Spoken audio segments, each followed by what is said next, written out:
Bienvenue dans un nouveau Disneylogie sur La Belle au Bois dormant. Il y a un film que j'avais pas très envie de chroniquer, c'était celui-ci. Parce que j'ai dû le voir une fois quand j'étais très jeune et il ne m'avait pas beaucoup plu à l'époque. De plus, quand on voit les deux magnifiques live action qui sont sortis quelques années après, ça donne encore moins envie de le chroniquer. D'ailleurs, n'oubliez pas de voir la vidéo bonus où je chroniquerai les live action. Bonjour à tous, je suis Hugo, rédacteur de la Gâchette Critique. Aujourd'hui, j'accompagne Kael pour donner mon avis sur La Belle au Bois dormant. Peut-on faire plus Disney qu'un film? Une princesse très jolie, un prince très beau, une méchante très méchante, quelques sidekicks, bref, un condensé assez consistant de ce qu'a pu faire le studio Sherwalt. Ce sont en tout cas mes souvenirs à l'évocation de ce film qui m'avait plutôt plu enfant. Va-t-il transformer et laisser adulte? Le scénario est simple mais cohérent. Certes, il y a quelques facilités, comment Maléfique est-elle aussi bien informée par exemple, mais globalement, il est rondement mené. Après, une nouvelle fois, c'est un conte de fées, donc il ne faut pas s'attendre à une inventivité folle. Il n'en reste pas moins que l'histoire est vraiment agréable à suivre. 13 sur 20. L'histoire est très simple et pourrait tenir sur un post-it. Maléfique est pas contente, Maléfique lance une malédiction, la malédiction réussit et la malédiction échoue. Sur un post-it, je vous dis. Et j'ai un problème un peu avec la narration du film parce que elle est pas fluide, je trouve. On a vraiment l'histoire qui se déroule, puis à un moment, le conteur il rappelle un truc, puis il disparaît pendant tout le récit, alors qu'il est venu en plein milieu. Enfin, je ne comprends pas certains choix dans la narration qui rendent le visionnage assez bancal.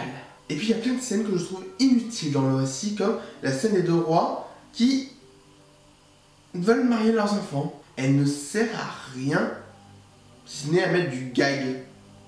Et ça ne va pas dans le film.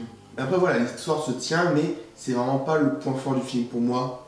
8 sur 20. Les personnages. Aurore est une potiche. Désolé du terme, mais c'est la vérité, c'est le personnage le plus creux du film, et honnêtement, vu son temps d'écran, elle ne peut pas être considérée comme le véritable rôle titre. Les deux rois Stéphane et Hubert ont une dynamique de duo plutôt sympathique, je les apprécie. Le prince Philippe n'est pas hyper développé en caractère, mais il a le mérite d'apporter un impact à l'histoire. Maléfique est une méchante horrifique, mais assez caricaturale. Le doublage français ne l'aide pas d'ailleurs. Avec un peu plus de finesse, je l'aurais classé dans mon top des meilleurs méchants. Les trois fées sont les vraies héroïnes du film et ont des personnalités assez distinctes. Flora la leader, Pâquerette la sentimentale et Pimprenelle la maladroite, je les apprécie toutes et elles apportent un véritable peps au film. Grâce à ce trio, ce film dépasse le stade du moyen pour arriver au correct, 12 sur 20. Pour les personnages, on a Aurore, qui existe. C'est dommage parce que c'est elle qui donne le titre au film, hein, on est d'accord. C'est elle la Belle au Bois dormant. Mais déjà, elle dort pas très longtemps dans le film en vrai.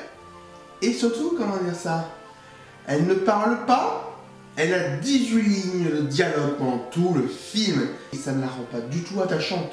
C'est une fille, voilà. Et quand le héros de votre Disney est juste une fille, non, donnez-lui une personnalité. Là, Aurore est juste là pour être là. Elle est limite dispensable à son propre récit. Les parents ont des rôles de parents, mais quand on a que les deux rois, ils sont trop gaguesques et ça les rend un peu mauvais. Le prince Philippe est sympa. Et c'est là qu'on arrive aux 4 personnages principaux du film, on va dire. Maléfique et les trois fées. Commençons par Maléfique. Elle est géniale. Vraiment, elle est géniale. On nous fait comprendre que c'est une menace, on nous montre que c'est une menace, elle a une prestance, elle est juste réussie. C'est le meilleur point du film, avec un autre point qu'on verra juste après. Et je comprends très bien pourquoi beaucoup de gens mettent ce méchant parmi les must Disney, c'est normal. Par contre, les trois fées, elles sont inutiles et débiles. Parce que je veux bien qu'elles soient douées pour certaines choses, ça se voit notamment dans la scène finale avec Philippe, mais comment dire ça? Quand au bout de 16 ans de vie sans magie, tu ne sais pas faire de gâteau, tu ne sais pas faire de robe, comment tu fais? Comment c'est possible d'avoir survécu? Et ça en devient même incohérent en se disant que comment Aurore a pu manger? Comment elle a pu être habillée? Honnêtement, si tu sais pas faire une robe, comment tu peux l'habiller avec une robe?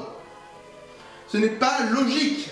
De plus, leurs chamailleries sont juste insupportables et la scène où elle passe du rouge au bleu, c'est juste horrible. Et donc, les personnages, on n'en a aucun qui sort vraiment du lot, sauf Maléfique. Et du coup, ça ne me donne que la moyenne.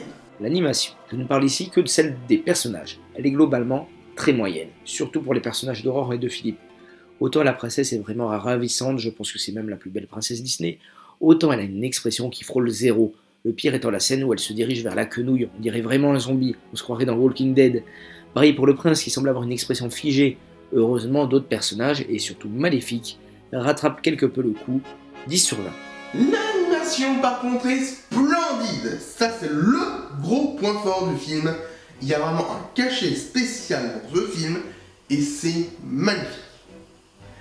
Mais il y a un certain cachet dans les décors et dans les gens en arrière-plan qui n'ont pas mis dans les personnages principaux.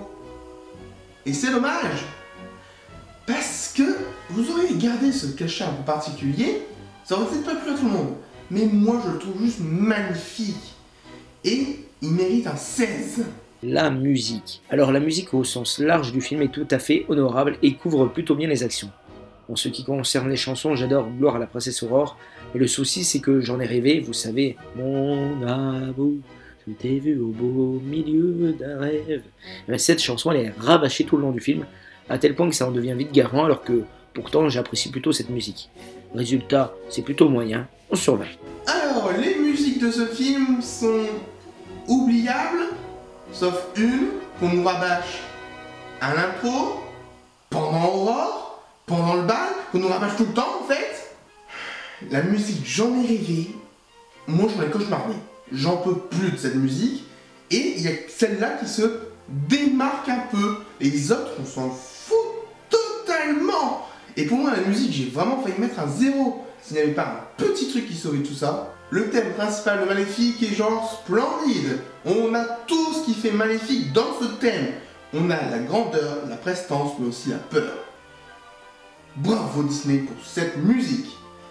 Mais ça ne rattrape pas tout le reste et ça ne donne qu'un 4. C'est peu. Le critère spécifique, l'immersion. Voilà où le film réussit le mieux. Grâce à des décors somptueux, que ce soit pour les châteaux, la forêt, la forteresse de Maléfique, on s'y croit vraiment.